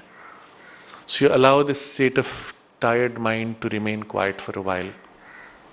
But in your heart you have the intention that some insight will come. So just hold that faith that you will get the insight, you will be guided. And generally it comes at that point, they get the insight. And because everything else is exhausted, it's easier to catch it.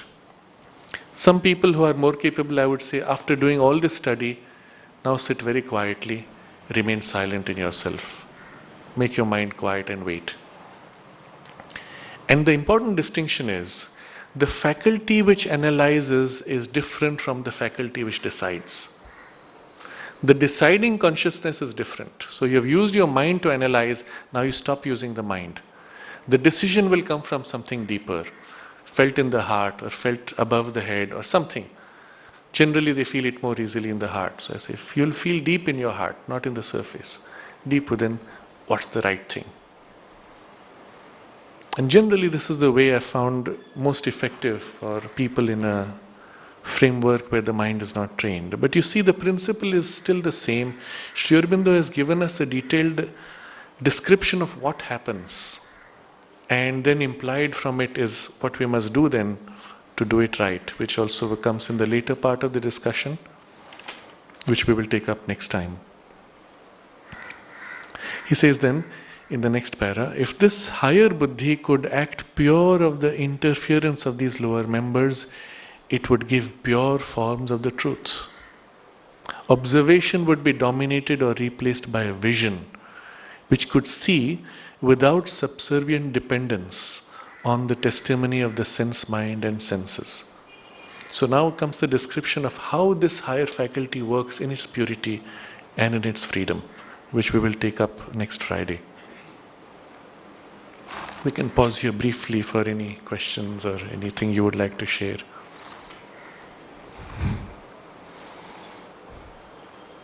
Yes. It is good to donate the organs.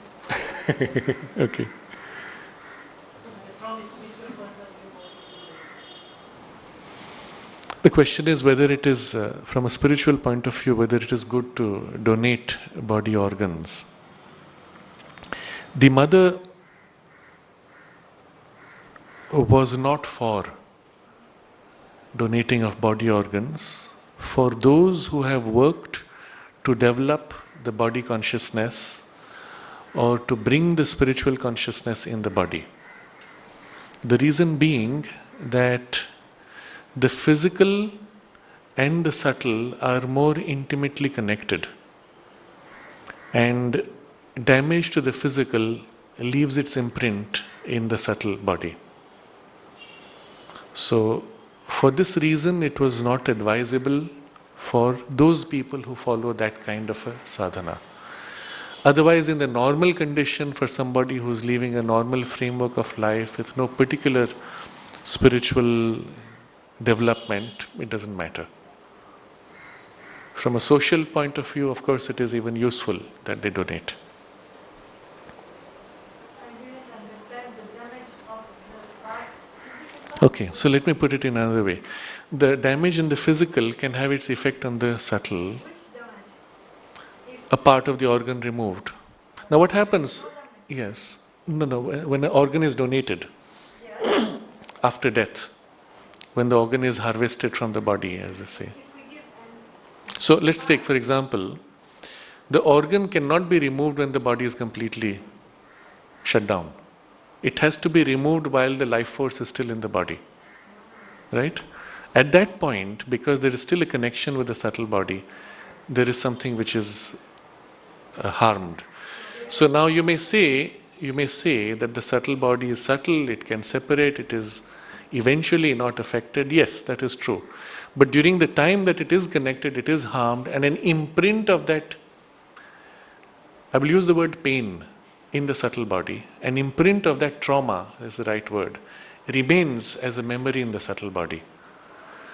So for this reason, it is not advisable. not after the death, but before the death. Sometimes before the death, sometimes just after, but the point is the life force is still intact, is still connected. And when somebody is on the ventilator, Yes. they remove ventilator at the will, or I mean it should be a natural death. This is whether the ventilator should be shut down or allowed, the person allowed. It actually depends on, from a spiritual point of view, it depends on whether the soul has left or is still present. There are cases where under ventilator support, the soul is still present in the body. It is using this as an experience of learning and growth. There are cases where the soul has left and the biology continues to survive because of the machinery and devices which continue to pump. By habit, the body continues. And in such cases, it can be shut down, it doesn't matter. How do we come to The perception can come only from a deeper insight.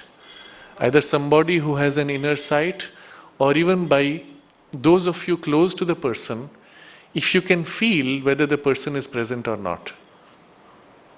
There's a distinction when the person has left, there's like a sense of a hollow shell. And you will feel very distinctly. It's not a gradual thing. When that leaving takes place, maybe the transition may take a couple of days. After that, it's like suddenly the person is not there. It's a hollow shell. You can feel that. Yesterday I went to one lady, but she was looking very calm and quiet. Yes. But the family members, they were in a hurry to remove this.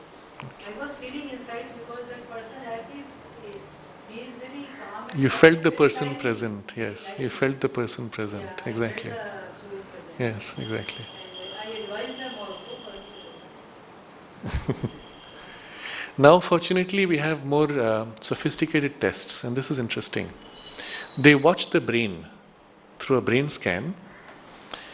They play a music or a sound or words are spoken. Now, the body itself is unable to move at any part because of whatever physiological damage, but within the mind there is a response which is detected in a certain ripple in the brain waves, and so you can make out that the person is giving a conscious response. Yes. How does science look at this? For them, he is dead or he is still So then the science will say the person is still alive. still alive? Yes, yes. The consciousness is present still. hospital will not cooperate in that way. Nowadays, you see, because earlier we didn't have these tools. Now the tools are developing, and so very soon, once this is demonstrated sufficiently, it will be, I'm sure, part of the normal hospital decision-making process. Because they were in a hurry to take back organs. Yes, yes. There are cases where people have been in deep coma, brain dead almost, so to say, for 20 years, and after that the person suddenly came back to full consciousness, spoke normally, and described that for 20 years they could hear everything except they couldn't respond or speak. So it happens like that also. There was a case in the ashram, very unusual, where a person was on the brink of death, and then after that suddenly it was as if the death didn't happen. The person recovered enough and was eating enormous quantities of food, but was otherwise unresponsive. And so the mother was told something is wrong with this person. It's not the person at all, but she is eating huge amounts of food. And mother said, oh, that's interesting, because a few days ago the soul came to me. The soul has already left the body, and the body is continuing only by habit. And so she said, you cut down on the food. And after a while, it stopped. The person left. I mean, the life force left. So it's interesting. These are odd aberrations, but they happen. Yes, we have an intuition to understand whether soul Yes, is yes, yes.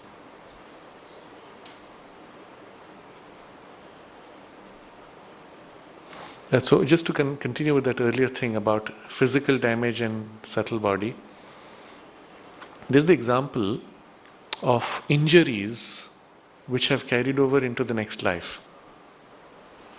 So, mother's granddaughter, Purna, she was one of those in the royalty in the French Revolution who was guillotined. And there was a mark on her neck where the guillotine had cut. The trauma at that moment, which is of the body, because the subtle body is so deeply embedded in the gross body, the trauma of the gross body transferred into the subtle body and left an imprint in the subtle body, a traumatic imprint, which then impressed itself into the next body when it took birth. It's interesting. But we have to understand the noise. Yes, of course. Yes, yes, yes. Of course, it doesn't matter. The meaning of the mark is irrelevant. The point being that something does carry over. Now, if an organ has been cut out, then the trauma carries over. In the next life, it can lead to some difficulty even with that organ. Of course, one can heal it, but these are things. You said it doesn't matter. Is it true it doesn't matter? It doesn't matter because it makes no difference to your spiritual growth now. I wonder, I don't know why the mark stayed. The mark stayed because it is at a level which is very close to the gross physical. The part of the consciousness which is close to the physical holds that imprint. Now, in the normal person, the consciousness has not been developed to connect to that level. The soul does not carry those imprints. But a person who has worked on the body consciousness has created a connection from the psychic being all the way to the physical substance, there the imprints of the physical consciousness will be carried by the soul. That's why it makes a difference in such a person. Most people it wouldn't matter. The soul is half asleep and there's no special connection with the body life. But still, for the spiritual growth, next time, it does not really matter that there's a mark or what the cause of the mark is. Whatever it is, one has to free from it and move on. It means if the person get any organ of a spiritualized person, that will help her. Yes, it's an interesting question whether somebody gets an organ donation from someone else who has a spiritual consciousness, or the reverse, who has a very different consciousness. There is always a trauma. There is a trauma of adjustment, which is part of the rejection instinct of the body. They see rejection instinct purely in terms of cellular functioning, but a lot of it has to do with consciousness also. And the body is trying to push out a bundle of consciousness which is not its own. It is almost like an infection at a psychological level, which is the cause of the rejection instinct, much more than the physical. And then, when eventually the body consciousness seeps in and digests the other consciousness and infuses its own, the rejection instinct fades away. Now it becomes a part of you. But on the other hand, if the other consciousness is very much in tune and has something new and fresh, it can even infuse into you something new. And for example, a young person's organ coming in, suddenly you will feel the vitality of that youth entering your body. Depending on which organ, certain characteristics will be stronger, things like that. Yes, such things do happen. Something related to that question Yes. I would like to ask you. You know, sometimes they talk about donating the organs, but I would like to know about sometimes it's very necessary to get the blood transfusion. Yes. And there might be some emergency, Yes. and you don't know what Yes. type. They just only test physically whether it is Yes. normal or not. Yes. But spiritually, no Yes, one would be yes. concerned about Yes, it. that's So interesting. suppose if we get that kind of blood, I don't think that, this is my feeling, that I don't think that it matters so much, because if you are spiritually oriented and if you have something in your, you have that kind of intuition in you, I think that dominates this. And this is my Yes. feeling. No, this is in connection. Purified the blood. Yeah. In connection with this, with blood transfusion, it's interesting. If two people are at the same level of grossness, you transfer blood, it makes no difference. But if one person is very refined in consciousness and the other person is gross, the introduction of the gross blood in the refined person will be extremely distressing, until gradually that whole thing is shunted out, cleaned up and purified, which process may take days, weeks, months. And still certain elements of the psychology would be transferred in you, which you won't know where this came from. I'm suddenly finding strong tendencies for anger and I don't know where it came from. I never had anger before. Okay? Now I'm going to push this to the limit where you will see how much can actually transfer. These are experiments done with cockroaches. A cockroach is trained to navigate a maze. Okay? It has learned some knowledge. And then another cockroach which has not been trained to navigate this is given the blood of this cockroach. And the new cockroach now knows how to navigate the maze. Isn't that amazing? What is it? That is The blood transfusion transferred knowledge, the instinctive knowledge of how to navigate the maze. These are experiments done in the lab. Why on the cockroach? On the cockroach because, well, actually it's more gruesome. I kind of simplified the experiment. To prove that the first cockroach is not actually influencing, they chop off the head of the first cockroach and fix it on the back of the other so that the blood is shared. Now the head is gone, the brain is gone, which would hold the memory, and only the blood is kept. Now, not just blood, there's other stuff going with the psychological stuff, but still. The head being chopped off, the new cockroach now with this other cockroach tied to him knows how to navigate the maze. I reduced the gruesomeness, but that's why you do it with cockroaches and not with more developed beings. But it is done in the lab, yes, this is really true. Now, this is the content of the blood transfusion. Blood is not just the cells, because our medicine is still reductionist. There's a huge amount of substance which is subtle physical. In the occult tradition, they call it ectoplasm, which is a plasma which is of a subtle substance which is infused in the blood, which gives it its vitality. And that is also being transferred. And that carries a huge amount of the psychological imprints of the person. And so if the gross person entering the subtle will be very painful and distressing, the other way, the subtle person's blood going into the gross person, his thoughts will change. He'll suddenly begin to have higher thoughts and feel different. So these things they will get transmitted. It will make a difference. Again? I mean, it usually doesn't happen except family members. Yes, normally. Laborers and very low classes, just for the sake of the money they are getting. Yes, but here the issue is of consciousness. It's not so much their. So culture is often tied to. Refinement of culture is easier in people who are not extremely poor, but we have many cases where wealthy people have a grosser consciousness, poorer people more refined. So it's really one of consciousness finally. And the one who has the higher consciousness, he knows that he should not give. So it doesn't happen so much. Well, he should be careful about taking in. Someone with a higher consciousness should be careful about giving. It's fine. But still, let me put it another way. Even when you give, a connection forms at a subtle level. You see, among the Red Indians, they had this tradition.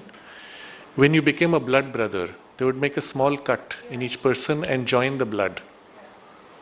Why do you have to do that? Why can't you just join hands?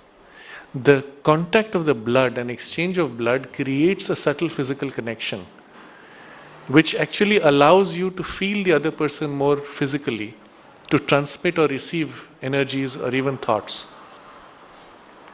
So when you do give blood, there is a connection which does remain in this way. So, yes. Another question is you talked about the purity of Yes. food, etc. But even though we try to have the pure thoughts, pure buddhi, everything pure, we have to live in the world which is full Yes. of impurities everywhere. Yes. Forget about food, but the people, their mind, Yes. and we have to deal with them Yes, of course. regularly. The interaction is so, Yes. regular. So, what do you suggest that? Do we have to stay aloof, or You cannot stay aloof, you don't have a choice. we cannot? So there are two things which have to be done. In the short term and in the long run. In the long run, one has to strengthen the power of the purity, that it can overcome and wash out all these mixed influences coming in. When you train your mind to become silent, for example, in the beginning you attain to some kind of a basic silence. When you go and mix with people, you come back, you find, oh my God, my mind is again clouded. But if the habit of silence is imprinted strongly enough, I can be in the middle of that confusing influence and still be able to remain silent almost effortlessly. In fact, I will influence others more than they will influence me. They will become quiet. Okay? So the power of your own purity has to gradually increase. This is in the long run. Until then, you struggle back and forth. So in the short term, what you need to do is create a physical space in the house. Preferably in that space where you do your prayers, where you have something sacred placed. Keep that space extremely pure. Don't do anything else in that except your conscious meditations, concentrations, invocations. Create an ambience, aura, presence physically imprinted there. that you can come back to at the end of the day and as if recover with the help of that presence your normal station of purity, of consciousness. Okay? So you'll as if set aside all that happened in the day, wash it all out as you wash your hands and feet and wash your face with the water you wash it out, then go and sit there, recenter yourself, recover your center and purity, come back to yourself as much as you can, and then move around to continue the rest of yours in your space at home. So you need to create a space which will be for you like the support, the reference, which allows you now to recenter. And this is not difficult. This would take a few weeks at most to build, and then it can be strengthened more. And then even later you'll find if you have a space strong enough, you can be quite far away from the house, but just reconnect with that space, feel that, and you can draw strength from it wherever you are. It's like a battery charged place that you have kept. So it means all this, it's the intention who is important. The intention to get back the purity. Because Yes. even if you said from far, you can do it. I mean, the intention. So, Sometimes the intention is important, but what you're doing here is creating a physical space which has a charge, which has an energy, a vibration that changes you. because it manifests that my intention. Yes, yes, exactly. Yes, Constant remembrance helps a lot. yes. Wherever we By are- constant remembrance of the divine, you are connecting to that source which is there already, not your physical source here. But what happens sometimes is when you might be in a condition where the remembrance itself is lost, then you need other kinds of support, or at least you come back to your support and reconnect later. For some people, you don't create your own space, but you draw from a space already existent. You remember the time you spent near the Samadhi or at the Matri Mandir and draw on that. There's different ways to do that. Yes. Yes. But it's helpful when you can create that in your own house because it's physically closer to you and it affects your physical vibes directly.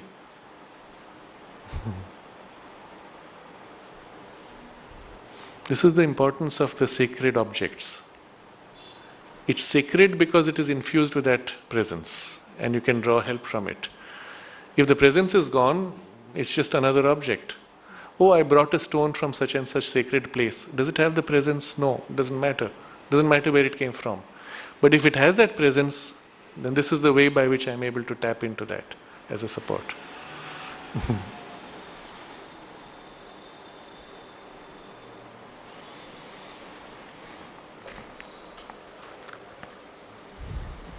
We can close with a chant of Om together 5 times.